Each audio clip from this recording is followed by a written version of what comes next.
Di masa mendekati akhir zaman, dunia berada dalam keadaan yang penuh kekacauan. Fitnah merajalela, kezaliman menyelimuti bumi, dan manusia banyak yang tersesat oleh godaan yang datang dari makhluk yang sangat berbahaya, yaitu Dajjal. Sosok ini digambarkan sebagai makhluk yang penuh tipu daya, membawa fitnah yang luar biasa besar. Ia menampakkan diri dengan segala kehebatan semu, memperlihatkan kekuatan yang mampu menipu pandangan manusia, hingga banyak orang tertarik untuk mengikutinya. Dajjal mendatangi berbagai negeri, menyebarkan kebohongan, menebarkan janji palsu, bahkan menampilkan seolah-olah ia memiliki kuasa atas kehidupan dan kematian. Ketika keadaan manusia semakin genting, langit menjadi saksi turunnya seorang utusan Allah yang telah lama dinantikan. Dialah Nabi Isa, putra Maryam. Nabi Isa turun dari langit dengan cara yang begitu agung, diiringi oleh para malaikat, menuruni menara putih di kawasan timur Damaskus. Wajahnya bersinar dengan cahaya kebenaran, rambutnya yang basah seperti meneteskan air, dan tubuhnya memancarkan kewibawaan. Kehadirannya menebarkan ketenangan bagi orang-orang beriman yang pada saat itu tengah berada dalam ketakutan menghadapi fitnah Dajjal. Nabi Isa turun bukan sebagai nabi yang membawa syariat baru, melainkan sebagai penegak keadilan dan pembela kebenaran. Ia datang untuk menghancurkan tipu daya Dajjal, sang penebar kebohongan terbesar sepanjang sejarah umat manusia. Nabi Isa bergabung dengan kaum muslimin yang dipimpin oleh seorang pemimpin saleh. Kehadirannya menjadi kabar gembira dan harapan besar, sebab ia adalah sosok yang dijanjikan Allah akan mengakhiri fitnah Dajjal. Ketika Dajjal mendengar berita tentang turunnya Nabi Isa, ia diliputi ketakutan. Sosok yang sebelumnya begitu angkuh dan seakan tidak terkalahkan itu menyadari bahwa kehancurannya sudah dekat. Dajjal berusaha melarikan diri, berpindah dari satu tempat ke tempat lain, karena ia tahu Nabi Isa tidak akan berhenti mengejarnya. Nabi Isa bersama pasukan kaum beriman maju untuk menghadapi Dajjal dengan penuh keyakinan. Akhirnya, Nabi Isa berhasil mengejar Dajjal di sebuah tempat bernama Bablud di Palestina. Disitulah terjadi peristiwa besar yang menjadi puncak dari segala fitnah. Nabi Isa menghadapi Dajjal dengan penuh kewibawaan. Tidak ada senjata yang digunakan untuk membunuh Dajjal, karena Allah telah menetapkan bahwa kekuatan Nabi Isa sendiri cukup untuk menghancurkannya. Nabi Isa memandang Dajjal, dan pandangan itu bagaikan cahaya yang menghancurkan segala tipu dayanya. Dajjal pun hancur binasa di tangan Nabi Isa, dan berakhirlah fitnah yang telah lama menjerat umat manusia. Dengan wafatnya Dajjal, dunia kembali merasakan ketentraman. Nabi Isa menegakkan keadilan, menghancurkan tanda-tanda kesyirikan, meluruskan keyakinan manusia, dan menguatkan tauhid hanya kepada Allah. Ia menetapkan hukum berdasarkan kebenaran, tidak ada lagi kezaliman, dan bumi dipenuhi dengan kedamaian. Orang-orang beriman bersujud penuh rasa syukur karena telah diselamatkan dari fitnah terbesar. Peristiwa ini menjadi salah satu penanda bahwa janji Allah adalah benar.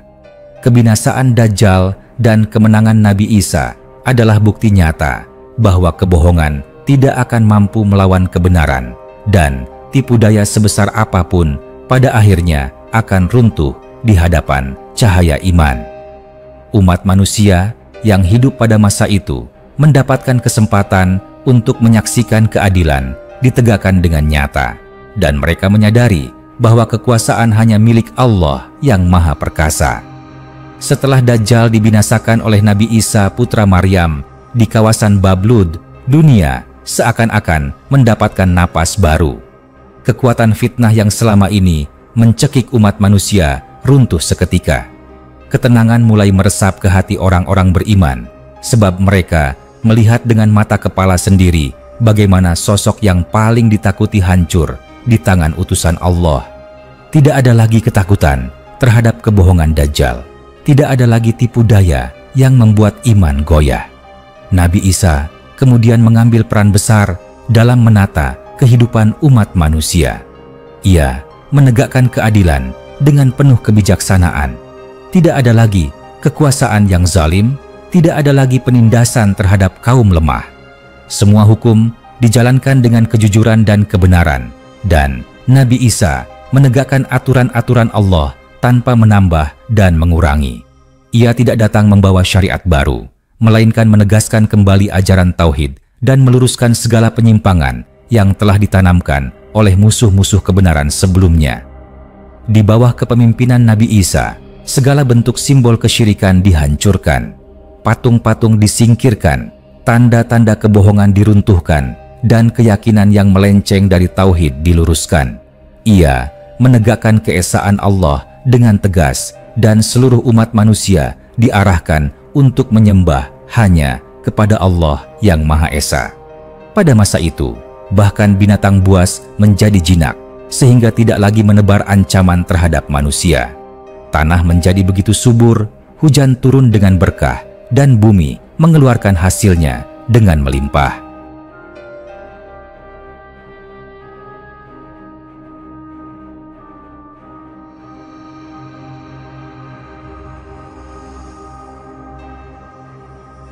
Kehidupan yang sebelumnya penuh penderitaan berubah menjadi masa yang penuh kemakmuran. Tidak ada lagi kelaparan, tidak ada lagi kesenjangan. Bahkan begitu melimpahnya rezeki hingga seseorang yang membawa zakat berkeliling tidak lagi menemukan orang miskin yang mau menerimanya.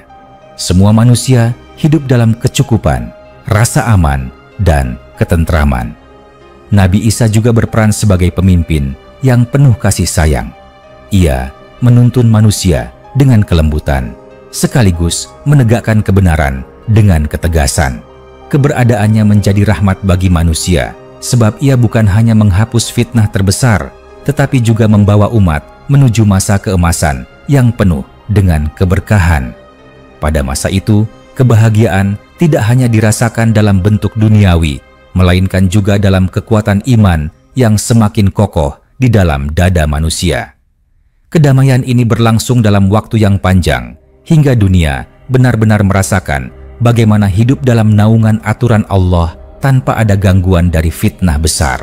Namun, meski kedamaian itu terwujud, perjalanan kehidupan manusia tetap mengarah pada takdir besar, yaitu datangnya hari kiamat yang telah ditetapkan Allah. Kepemimpinan Nabi Isa hanyalah salah satu bagian dari tanda-tanda akhir zaman, sebelum dunia benar-benar berakhir. Setelah masa damai di bawah kepemimpinan Nabi Isa berlangsung, dunia benar-benar berada dalam keadaan yang tidak pernah dirasakan sebelumnya. Keadilan ditegakkan, kesyirikan lenyap, kemakmuran merata, dan manusia hidup berdampingan dengan penuh kedamaian. Namun, sejarah akhir zaman tidak berhenti sampai di situ, karena Allah telah menetapkan tanda-tanda besar lainnya yang harus terjadi sebelum datangnya hari kiamat. Di tengah ketenangan itu, muncul sebuah ancaman baru yang jauh lebih besar dibanding bangsa atau kekuatan apapun yang pernah ada di muka bumi. Mereka adalah Yakjuj dan Makjuj, dua bangsa besar yang selama ribuan tahun terkurung di balik tembok besi yang dibangun oleh seorang raja saleh bernama Zulkarnain. Tembok itu begitu kokoh, terbuat dari besi dan tembaga yang dicairkan, dan selama berabad-abad lamanya menjadi penghalang agar kedua bangsa ini tidak bisa keluar dan menghancurkan dunia. Namun, di masa akhir zaman, Allah mengizinkan tembok itu melemah dan terbuka. Yakjuj dan Makjuj pun keluar dengan jumlah yang sangat banyak, bagaikan gelombang besar manusia yang menutupi bumi. Mereka bergerak dengan cepat, merusak setiap negeri yang mereka lewati, menghancurkan tanaman, meminum air sungai hingga kering, bahkan menimbulkan ketakutan yang sangat besar di hati manusia. Tidak ada yang sanggup menghadapi mereka dengan kekuatan biasa, karena jumlah mereka yang amat banyak, seakan tidak ada habisnya. Umat manusia pada saat itu berada dalam kegelisahan. Nabi Isa bersama orang-orang beriman pun menyaksikan betapa dahsyatnya kehancuran yang ditimbulkan oleh Yakjuj dan Makjuj. Mereka tidak hanya membawa kerusakan, tetapi juga memperlihatkan kesombongan yang luar biasa, hingga mengatakan bahwa mereka telah menguasai seluruh bumi. Dalam keadaan yang semakin genting itu, Nabi Isa dan kaum beriman berdoa dengan penuh kerendahan hati, memohon pertolongan langsung dari Allah, karena mereka mengetahui tidak ada kekuatan apapun yang mampu mengalahkan Yakjuj dan Makjuj kecuali Allah semata. Doa Nabi Isa dikabulkan.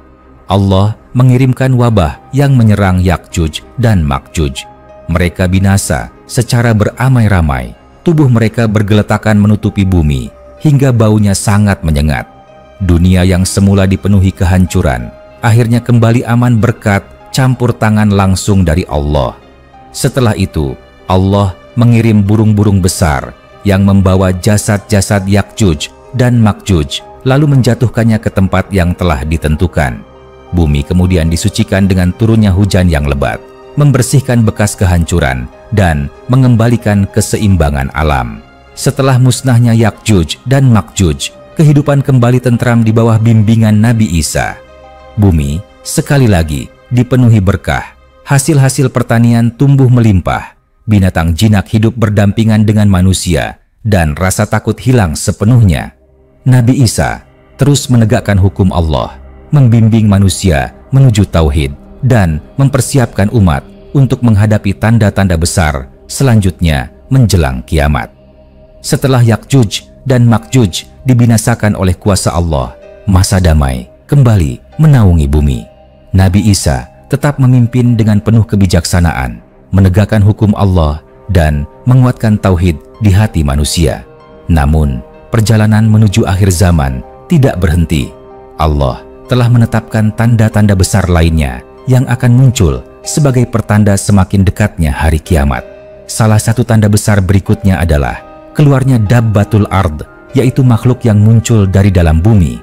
Ia berbeda dengan manusia maupun binatang yang biasa dikenal. Bentuknya unik dan kedatangannya membawa misi khusus dari Allah.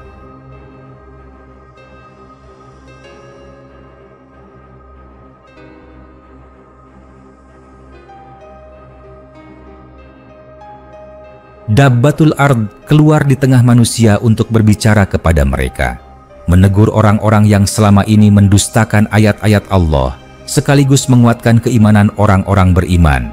Kehadirannya tidak bisa diingkari, sebab makhluk ini ditugaskan langsung oleh Allah sebagai salah satu peringatan terakhir bahwa kiamat semakin dekat. Tidak lama setelah itu, terjadi sebuah peristiwa yang membuat seluruh alam terkejut, yaitu terbitnya matahari dari arah barat.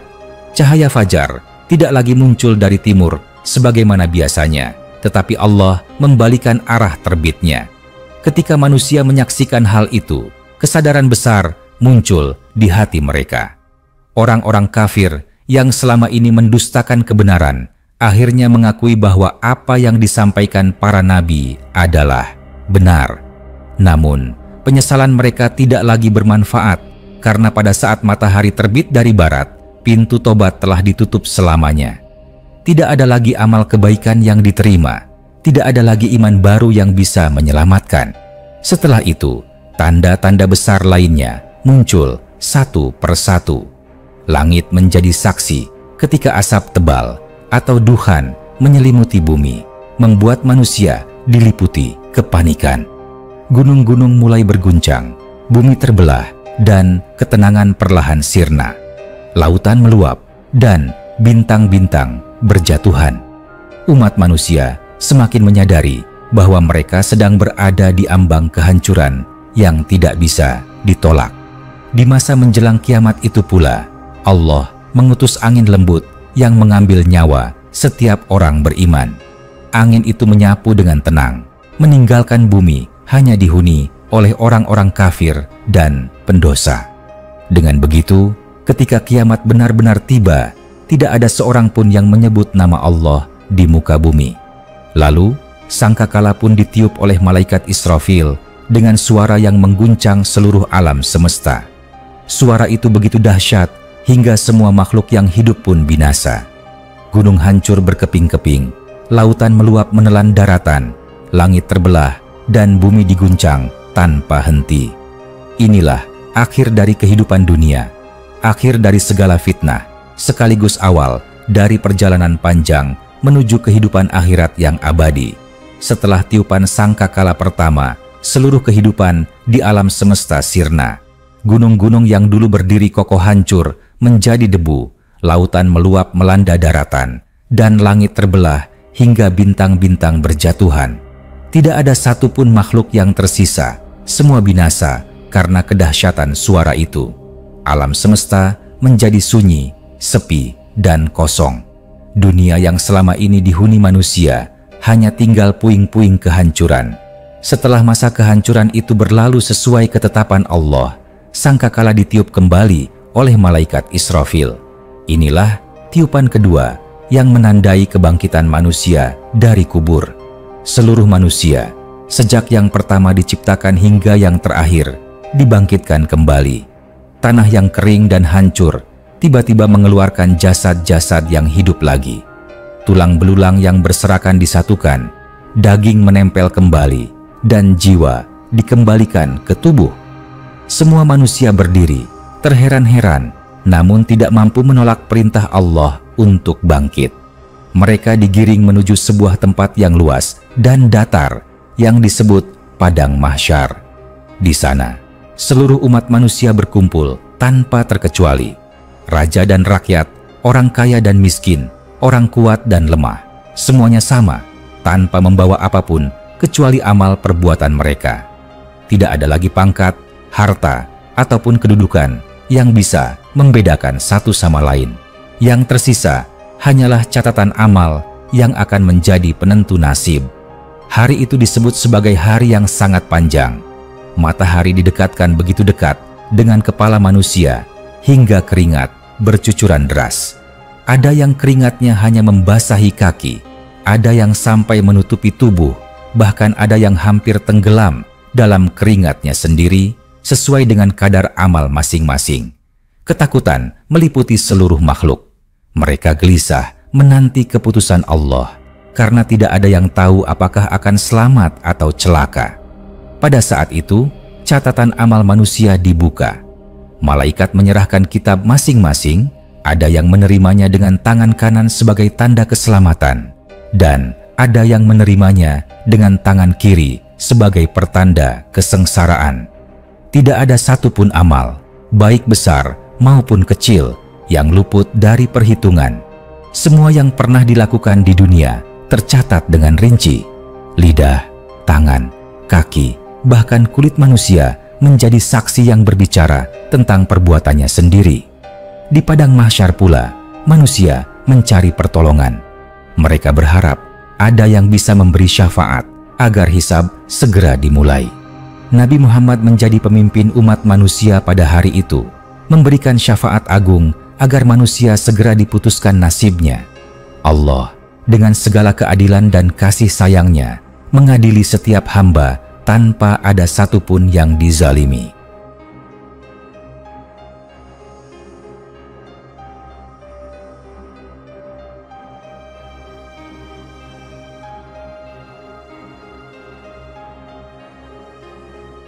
Bagi orang-orang beriman yang taat, mereka akan dipermudah jalannya menuju surga. Wajah mereka bercahaya, hati mereka tenang, dan mereka dipimpin menuju tempat yang penuh kenikmatan.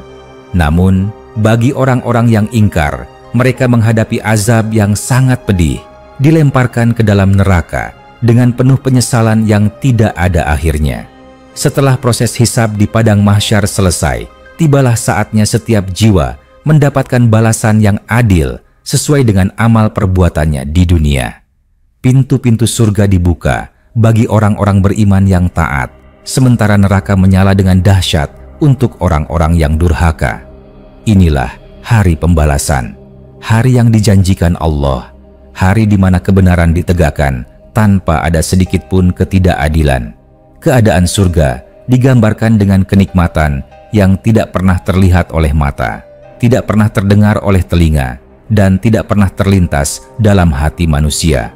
Orang-orang yang beriman masuk dengan wajah bercahaya, sambil disambut oleh para malaikat dengan ucapan salam dan doa keselamatan.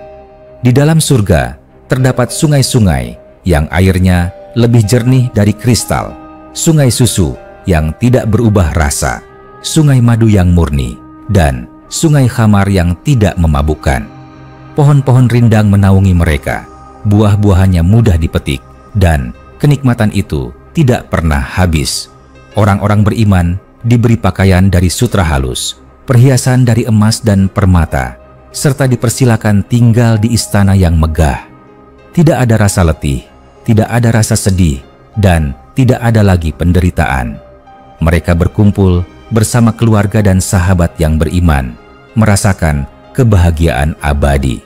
Yang paling mulia dari semua kenikmatan surga adalah kesempatan melihat wajah Allah, sebuah karunia yang tidak dapat dibandingkan dengan apapun.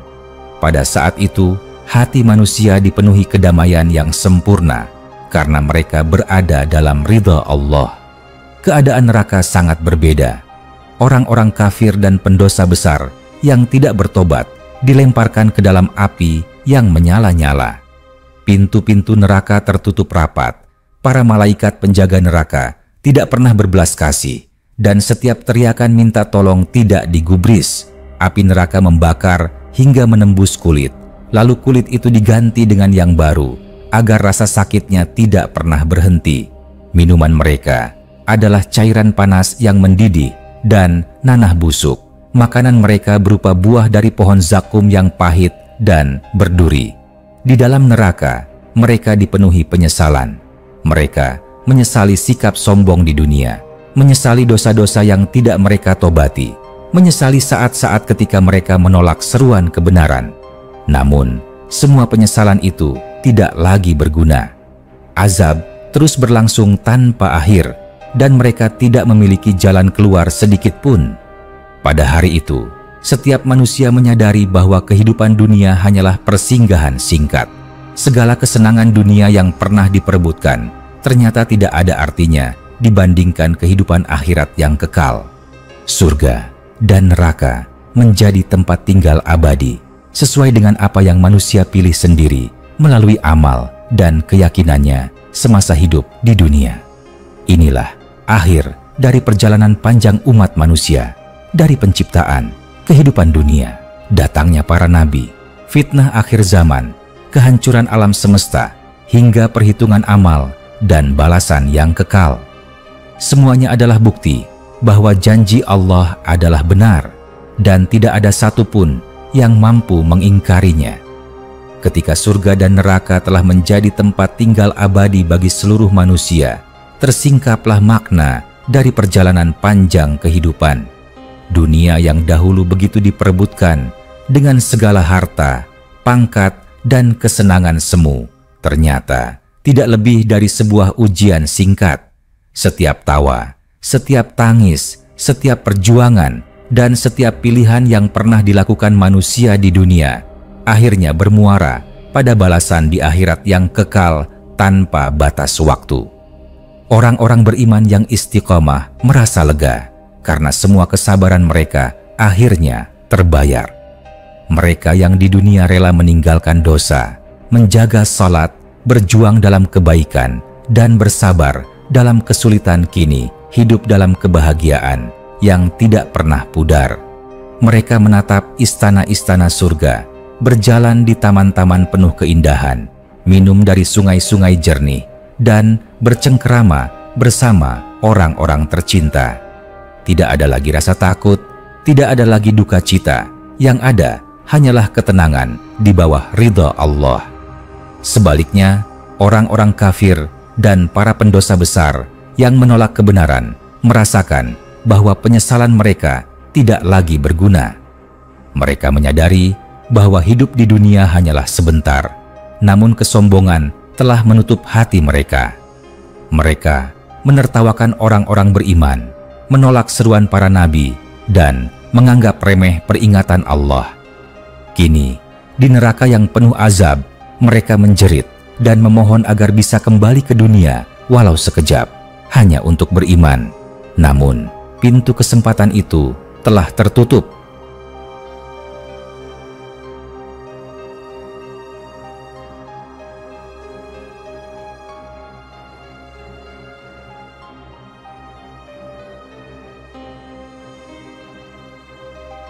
Pada akhirnya, kisah ini memberi pelajaran bahwa manusia tidak diciptakan sia-sia. Allah menciptakan kehidupan dunia sebagai ujian untuk melihat siapa yang taat dan siapa yang berpaling.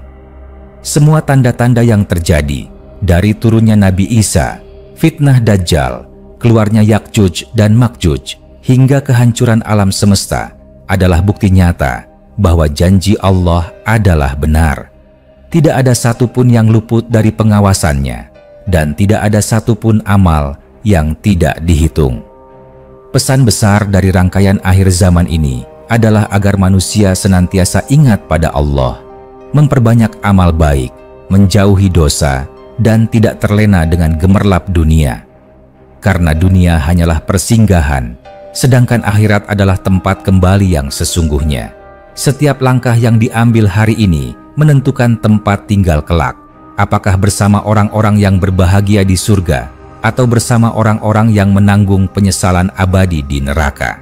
Dengan demikian, perjalanan panjang dari awal hingga akhir zaman menjadi sebuah peringatan abadi bagi manusia, agar mereka senantiasa waspada, bersyukur, dan istiqomah dalam keimanan.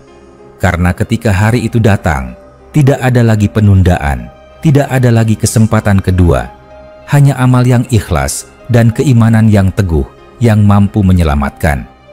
Maka, setelah semua kisah panjang tentang akhir zaman, hisab, surga, dan neraka itu dipahami, hati manusia seharusnya tersentuh.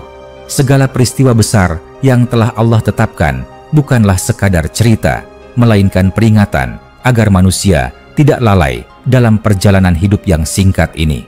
Setiap tanda yang disebutkan, dari turunnya Nabi Isa, kebinasaan Dajjal, keluarnya Yakjuj dan Makjuj, hingga tiupan sangkakala, adalah bukti nyata bahwa kehidupan dunia bukan tujuan akhir, melainkan jalan menuju kehidupan yang lebih kekal. Pada akhirnya, manusia hanya memiliki dua kemungkinan, keselamatan di surga atau kesengsaraan di neraka. Maka, pesan yang paling mendalam dari seluruh rangkaian kisah akhir zaman adalah agar manusia selalu mempersiapkan diri, hidup dengan iman, memperbanyak amal saleh, menjauhi dosa, serta senantiasa mengingat Allah dalam setiap langkah. Karena saat ajal datang, tidak ada satupun yang bisa menolong, kecuali amal yang ikhlas dan rahmat Allah yang maha luas. Bayangkan, ketika hari itu tiba, tidak ada lagi waktu untuk menyesal, tidak ada lagi kesempatan untuk kembali memperbaiki diri. Dunia yang hari ini terasa panjang, ternyata hanya sekejap jika dibandingkan dengan kehidupan akhirat yang abadi. Mereka yang beriman akan bersyukur telah memanfaatkan waktu dengan kebaikan, sementara mereka yang lalai hanya bisa menyesali setiap kesempatan yang terbuang. Oleh karena itu, kisah ini sebaiknya ditutup dengan sebuah doa pengharapan. Dalam hati setiap orang beriman seharusnya muncul permohonan yang tulus. Ya Allah, jadikanlah kami hamba-Mu yang selalu mengingat hari akhir, yang selalu menjaga iman, yang selalu sabar menghadapi ujian, dan yang Engkau masukkan ke dalam surga-Mu yang penuh kenikmatan. Lindungilah kami dari fitnah Dajjal, dari kezaliman Yakjuj dan Makjuj, dari azab neraka, serta jadikanlah kami orang-orang yang Engkau ridai hingga akhir kehidupan kami. Dengan doa ini, manusia menyadari bahwa mereka hanyalah makhluk lemah yang tidak bisa selamat tanpa pertolongan Allah. Kisah akhir zaman pun bukan sekadar cerita menakutkan, melainkan cahaya petunjuk agar manusia tidak berpaling dari kebenaran. Dan ketika manusia mau mendekat kepada Allah dengan hati yang tulus, maka surga yang penuh kedamaian akan menjadi tempat tinggal abadi. Maka tibalah kita pada penutup dari rangkaian kisah besar ini. Semua yang telah digambarkan tentang akhir zaman, kebangkitan, hisab, surga, dan neraka sesungguhnya adalah pelajaran hidup yang harus senantiasa melekat di hati manusia. Kisah ini bukan hanya untuk dibaca, tetapi untuk direnungkan. Sebab setiap manusia tanpa terkecuali sedang berjalan menuju akhir yang pasti. Pesan yang dapat dipetik adalah bahwa dunia hanyalah ladang tempat menanam amal. Setiap kebaikan sekecil apapun akan dibalas oleh Allah. Begitu pula setiap keburukan, jika tidak disertai taubat, akan menjerumuskan ke dalam penyesalan yang tiada akhir. Karena itu, kehidupan dunia sebaiknya dijalani dengan penuh kesadaran, menjaga iman, memperbanyak amal saleh, menolong sesama, dan selalu mengingat Allah dalam setiap keadaan. Kisah akhir zaman mengajarkan kita untuk tidak sombong dengan kehidupan dunia. Harta, jabatan, dan kedudukan tidak akan mampu menyelamatkan di hadapan Allah. Yang benar-benar bernilai hanyalah hati yang bersih dan amal yang ikhlas.